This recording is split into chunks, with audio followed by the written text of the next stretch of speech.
Pero coño. ¡Ah!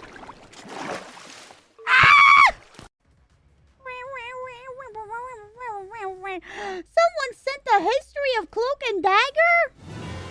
Wow! Wow, I can't wait to learn! Wow! Wow! Hey everyone, most of us are aware, excited, and or curious about Cloak and Dagger's live-action series premiering this week on Freeform. Will it be good or will it fall short? Regardless, a comic book character or characters getting a TV series means it's time to talk about their history. But first, we want to show some love to our awesome sister show, Film Riot, because this week, Ryan Connolly and the rest of the Film Riot team launched their... are already familiar with Film Riot, but honestly, if you're into film... Tell me more about Cloak and Dagger. Cloak and Dagger first appeared in Peter Parker's Spectacular Spider-Man issue 64 in March of 1982. They were created by Bill Mantlo and Ed Hannigan. Writer Bill Mantlo came up with the original concept of Cloak and Dagger after a visit to Ellis Island. He was quoted saying, in Marvel Age of issue 6, "They came in the night when all was silent and my mind was blank. They came completely conceived as to their powers and attributes, their origin and motivation. They embodied between them all the fear and misery, hunger and longing that had haunted me on Ellis Island." It was at this point co-creator and artist Ed Hannigan started hashing out character design ideas with Mantlo. But let's check out their comic book origin. All I know about Cloak and Dagger is that I want them to stop co-opting.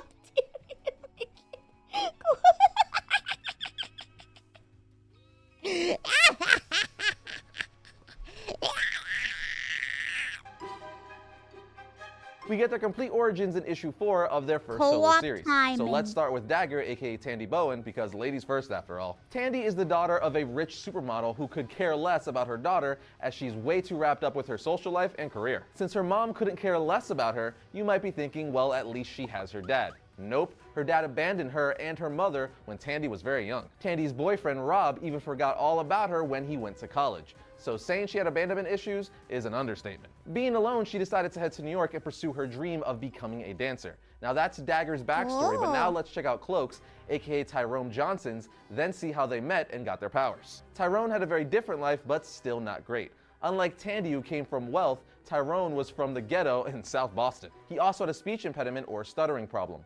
Said speech problem would come to haunt him when he and his friend Billy were just walking down the street. That's why Dagger has the cuntiest melee in the game. That's so true. Terrified by the dead body laying in front of them, it's the dancer Billy took in her. off running. A cop saw this and pulled his gun on him, thinking he was the perp. But Tyrone couldn't get the words. Billy didn't do it out in time to the cop due to his stuttering problem, which led to the cop shooting and killing his friend. Devastated that he couldn't help his friend, he too also ran away to New York without a penny to his name. Being forced to steal in order to eat is how Tandy and Tyrone would meet. You see, even though Tyrone didn't want to, he thought about stealing Tandy's purse, thinking she looked like she had more than enough. But he was beaten to the punch when a thief stole her purse right in front of him.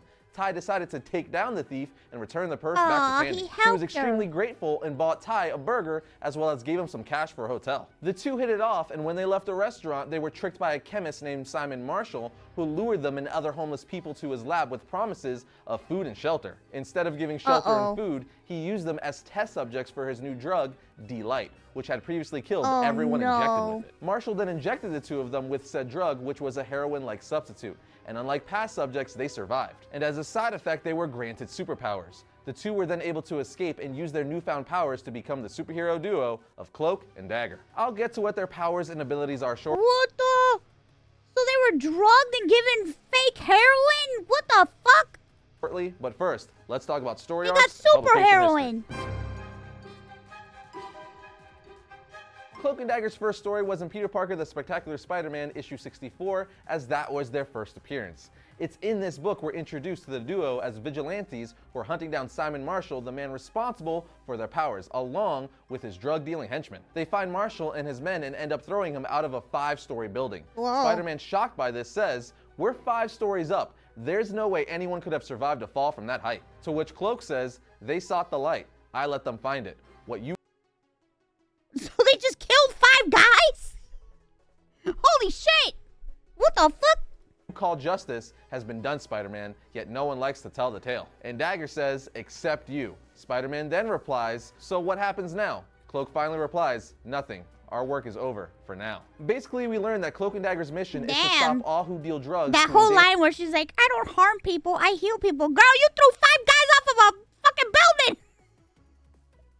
What? the young and helpless. This is even stated when they appear again in Peter Parker the Spectacular Spider-Man issue 69. In this issue, they're after the crime lord Silvermane. Literally anyone who deals illegal drugs to others isn't off limits to them. So much so, they end up killing a bedridden Silvermane in the last page of the issue. Now, this is comics, so no one really ever stays dead unless you're a parent or a loving uncle. Anyway, Silvermane comes back in the next issue, issue 70, in a new robot form, but of course is defeated by Spider-Man and Cloak and Dagger by the end of the issue. Then in issue 81 and 82 of the same series, Cloak and Dagger appear yet again, but this time to stop Punisher from killing junkies, as Cloak and Dagger want to help them and cure them, while the Punisher believes they should be punished for breaking the law. Long story short, we find out that the Punisher was using Cloak and Dagger's power. Punisher hates rehabilitation programs.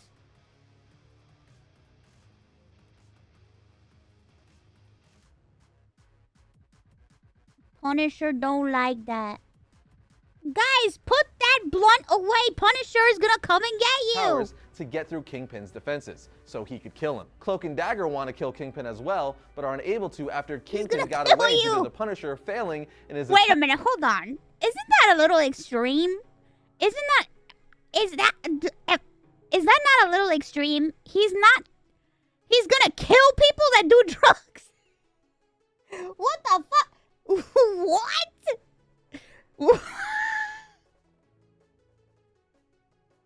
Oh my god! It's like, bro, chill out now, please. What's wrong with you? You're gonna just kill people just because they fucking do drugs? What the fuck? I mean, the drug's doing it for you. What's wrong with you? Just kidding. Attempt to kill Kingpin, allowing him to get away. After appearing in several Spider-Man issues, the duo became popular amongst readers and were given their own 4-issue miniseries in October of 1983. The miniseries would flesh out the character. I'm sorry, but I fucking hate the title. I hate that the O is so big. It's like Cloak.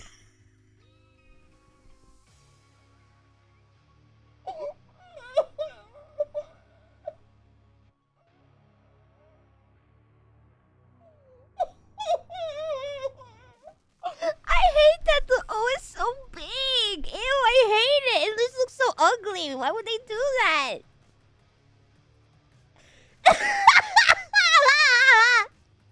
It's like fucking goatsy. And all I can see is Chloe. Fuck book. 4-issue miniseries in October of 1983. The miniseries would flesh out the characters way more, like showing them moving to a church, finding shelter and food, where priest Father Delgado resided. Issue 4 of the series would give us their origin that I just told you guys.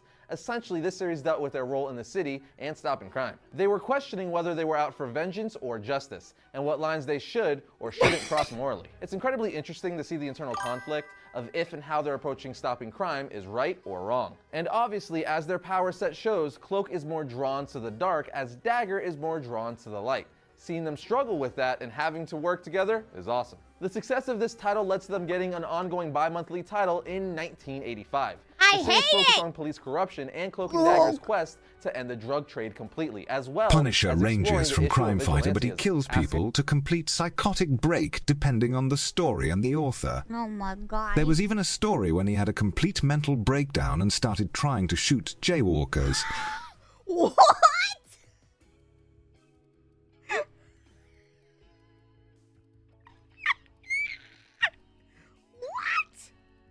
Oh my god! What the fuck? He's a psychopath! No wonder everybody's... The question, is it right or wrong? I also should mention that Despair was eventually revealed to be the creator of the addictive drug called Dark Light or D-Light, thus being the true person responsible for Cloak and Dagger's creation. But he was apparently consumed by... Wait.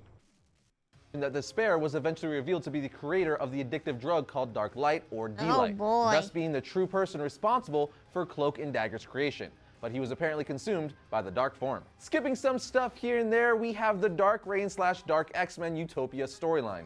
In Dark X-Men issue 2, Cloak and Dagger were approached by Norman Osborn in his Iron Patriot getup. to join a team of X-Men he was creating. But Dagger's like, we're not mutants, Osborn. But he's basically like, yeah, the public doesn't know that. You have powers and you're scary. Of course you're mutants. They accepted and became part of Osborn's personal team of You have powers and you're scary.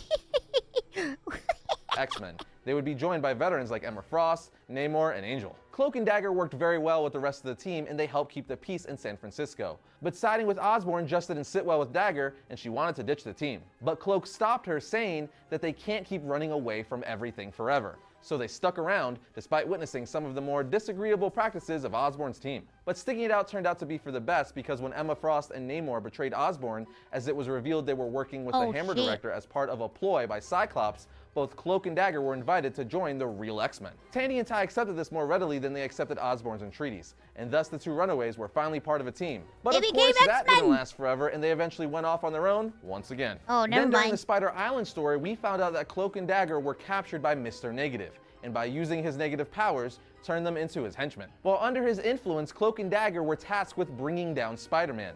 In the end, Spider-Man managed to break Mr. Negative's influence, and Cloak and Dagger helped Spider-Man in defeating Mr. Negative. But I'm gonna leave it at that and start talking about powers and abilities.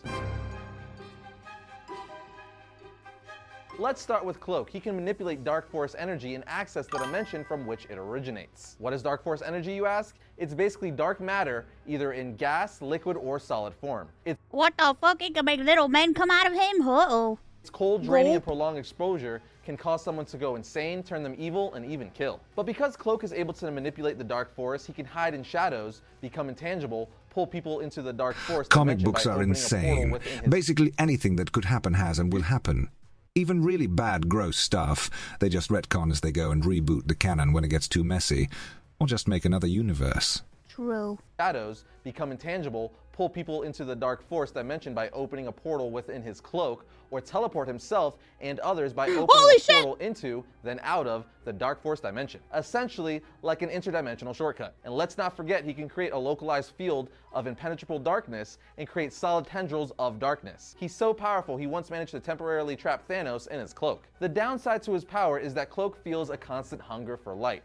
Wait, he trapped Thanos in his cloak? Holy shit. Trap Thanos in his cloak. The downside to his power is that Cloak feels a constant hunger for light, which must be fed by a semi-mystical light energy akin to the light of a soul. Well, Dagger is one of the only possible sources So he eats her light? Damn.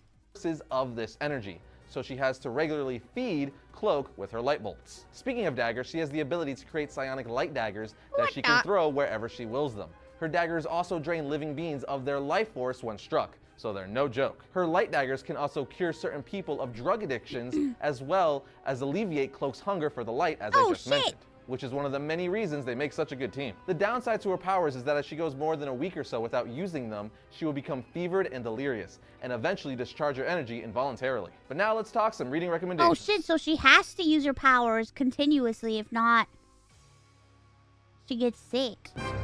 Wow!